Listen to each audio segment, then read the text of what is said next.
नमो नारायण। जय गौ माता।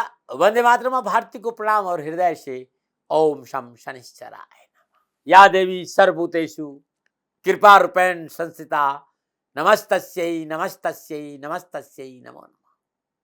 या देवी सर्वभूतेषु मातर रूपेण संस्थिता नमस्तस्यै नमस्तस्यै नमस्तस्यै नमो नमः। ओम ऐं ह्रीं क्लीं नमो नमः। गौरी माता नमो नमः। महेश्वरी मां नमो नमः। प्रणव शक्ति नमो नमः। जयकारा शेरा वालिदा बोल सांची दरबार की जय। हे माई सच्चियां जोता वाली माता तेरी सदा ही। संपूर्ण राष्ट्र को 8वें नवरात्रि की हार्दिक शुभकामनाएं।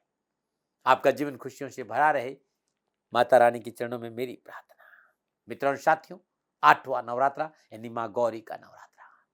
मन चाहा जीवन साथी प्राप्त हो, ये वरदान देती है मां गौरी। वैवाहिक जीवन में कोई उठापटक है, निवारण करती है मां गौरी। नवरात्र की 8वें दिन 8वें स्वरूप में मां गौरी की उपासना और पूजा का विधान है। अष्टम दिवस मां गौरी की उपासना और आराधना साधना शक्ति को और बल प्रदान करती है। मां की 4 भुजाएं हैं। अपने वो एक हाथ में त्रिशूल धारण किए, दूसरे हाथ में अभय मुद्रा है, तीसरे हाथ में डमरू सुशोभित है और चौथा हाथ वर मुद्रा में। मां का वाहन वृषभ है। अपने पूर्व जन्म में मां ने पार्वती के रूप में भगवान शंकर को पति प्राप्त करने के लिए कठोर तप किया था और भगवान शिव को पति के रूप में प्राप्त किया। मां की उपासना करने से मन पसंद जीवन साथी और शीघ्र विवाह संपन्न होता है। उन कन्याओं के लिए आज का दिन बड़ा उत्तम है। बहुत से लोग कंजक आज भी पूछते हैं और बहुत से लोग कंजक नवमी में, लेकिन आज के दिन अद्भुत दिन माना गया मां गौरी का। कुंवारी कन्या को या वे बच्चे जिनकी शादी नहीं हो रही है, विवाह नहीं हो रहा है, पुरुष और नारी जीवन साथी की प्राप्ति के लिए आज के दिन मां की पूजा करने से मां वरदान देती। और ये मेरा निजी अनुभव है।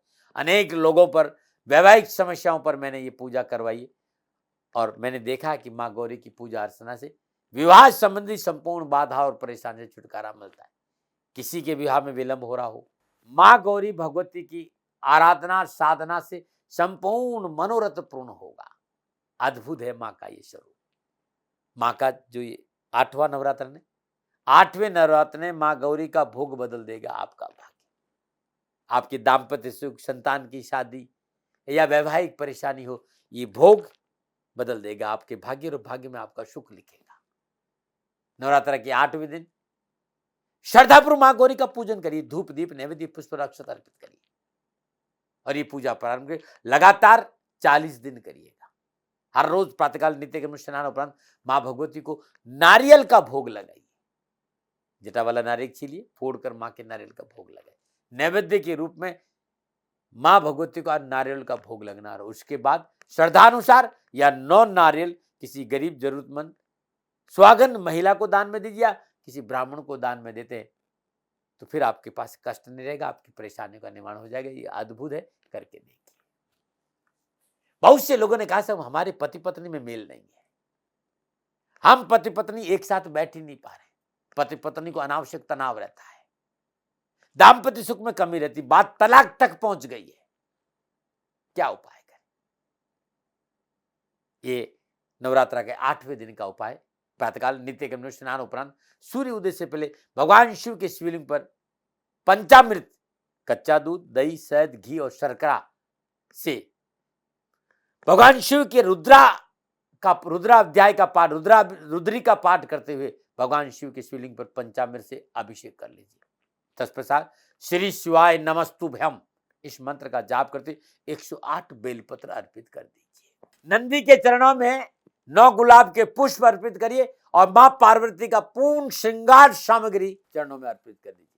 दाम्पत्य जीवन में आने वाली संपूर्ण कष्ट और परेशानी से आपको छुटकारा मिल जाएगा और अच्छा जीवन साथी मिलेगा और जीवन साथी जीवन भर आपके साथ खुशी के साथ रहेगा। बहुत से लोगों ने कहा साहब हमारे दाम्पत्य जीवन में कष्ट इसलिए है कि हमको मांगलिक योग है। विद्वान ब्राह्मण ने आपका जन्मान देकर आपको कहा कि मांगलिक दोष है, इसलिए विवाह में प्रॉब्लम है या इसलिए विवाह में कष्ट है, तो आज के दिन ब्रह्म मुहूर्त में नित्य कर्म से निवृत्त हो स्नान उपरांत 8 चुटकी सिंदूर 8 अनार अपने ऊपर से एंटी क्लॉकवाइज 7 बार उतारियो और हनुमान जी के श्री चरणों में अर्पित कर देना। तत्पश्चात मिट्टी के दीपक में चमेली का तेल भरकर दीपक प्रज्वलित करें। शुद्ध आसन में बैठकर हनुमान अष्टक के 7 पाठ करिएगा। नवरात्र के इस 8वें दिन में ये पूजा आपके जीवन के संपूर्ण कष्ट और परेशानी को निवारण करेगी। हर महीने की अष्टमी, शुक्ल पक्ष में अष्टमी या कृष्ण पक्ष की अष्टमी ये उपाय कर देना, कष्ट और परेशानी छुटकारा मिल जाएगा। नमो नारायण। बहुत से मित्रों ने कहा संतान का विवाह बहुत बहुत मेहनत करे लेकिन हो नहीं रहा और विवाह संबंधी तकलीफ हो रही है, क्या करें।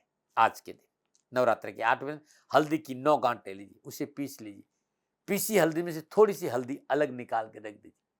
बाकी हल्दी में थोड़ा सा जल और गंगा जल मिलाकर अपने घर के मुख्य दरवाजे पर स्वस्तिक बना दीजिए। जिस संतान का विवाह नहीं हो रहा हो उसके कमरे की उत्तर दिशा की दीवार पर अपनी संतान के हाथ हल्दी से रंगकर दीवार पर छाप दीजिए। जो हल्दी अलग रखी हुई है उस हल्दी को पान के पत्ते पर रखकर उसको फोल्ड कर दीजिए, उस पर कलावा लपेट कर बांध दीजिए और उस व्यक्ति के पर्स या अलमारी में रख दीजिए। ऐसा करने से रिश्ते आने शुरू हो जाएंगे या शादी में जो परेशानी से मुक्ति मिल, जब काम हो जाए तो ये जो पान का पत्ता पोटली ये पानी में प्रवाह कर देना या शिवलिंग पर रख के आ जाना। अद्भुत उपाय है जो कभी खाली नहीं गया है। नमो नारायण। पुनः हृदय से 8वें नवरात्रि की संपूर्ण राष्ट्र को मेरी ओर से हार्दिक शुभकामनाएं। छोटे छोटे उपाय बता रहा हूं जो आपके बहुत काम आएंगे।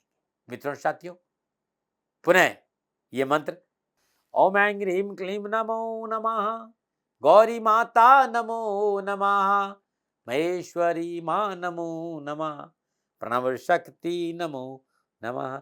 दिन भर श्रद्धानुसार आज के दिन इस मंत्र का जाप करेगा। 8वें नवरात्र में इस मंत्र का जाप करने से आपकी विवाह संबंधी संपूर्ण मनोकामना की पूर्ति होगी और आपका पारिवारिक जीवन खुशियों से भरा रहेगा। नमो नारायण। मेरा छोटा सा निवेदन, मेरे आराध्य शनिदेव 29 अप्रैल रात में अपनी मूल त्रिकोण राशि कुंभ में प्रवेश कर रहे हैं। 30 साल के बाद अपनी मूल त्रिकोण राशि कुंभ में प्रवेश और जिस तरह की ग्रह योग है, इतने सुंदर महासंयोग में 30 अप्रैल 2022 शनि अमावस्या महोत्सव श्री शनिधाम शनि तीर्थ क्षेत्र असोला फतेहपुर बेरी में आपका स्वागत। करिए शनि भगवान के दर्शन, पूजन, तेलाभिषेक, संपूर्ण कष्टों से छुटकारा। दिल्ली और एनसीआर के सभी शनि भक्तों से मेरा निवेदन, शनि तीर्थ क्षेत्र असोला फतेहपुर बेरी अद्भुत तपोभूमि है मेरी। खाली दर्शन करने से शनिदेव की कृपा का प्रसाद प्राप्त होगा और जीवन खुशियों से